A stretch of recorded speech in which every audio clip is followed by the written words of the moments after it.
வணக்கம். அதாவது தென்காசி மாவட்டம் பாவுட்சத்திரம் அருகே உள்ள காமராஜர் நகர் பகுதியில் செயல்பட்டு வரும் அரசு பள்ளிக்கு மிக அருகாமை செல்போன் டவர் ஒன்று அமைப்பதற்காக ஏற்பாடுகள் தீவிரமாக நடைபெற்று வருகிறது.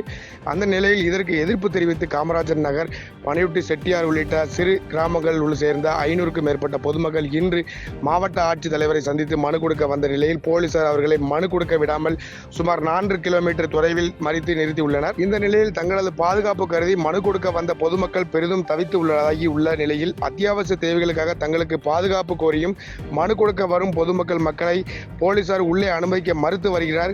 இதன் காரணமாக பொதுமக்கள் தங்களது குறைகளை மாவட்ட ஆட்சித்தலைவரிடம் தெரிவிக்க முடியாமல் உள்ள நிலையில் தங்களது பாதுகாப்புக்கானது கேள்விக்குறியாக உள்ளது கவலை தெரிவித்துள்ளனர்.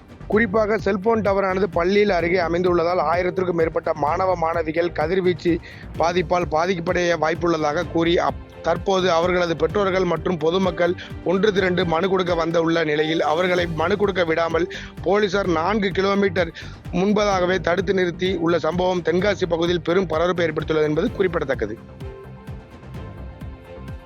பாதகம் செய்பவரை கண்டால் நாம் பயங்கொள்ளலாகாது பாப்பா, மோதி மிதித்து விடு பாப்பா, அவர் முகத்தில் உமிழ்ந்து விடு பாப்பா. அண்மை செய்திகளை உடனுக்குடன் தெரிந்து கொள்ள இணைந்திருங்கள் இயம்நாடு தொலைக்காட்சியுடன்.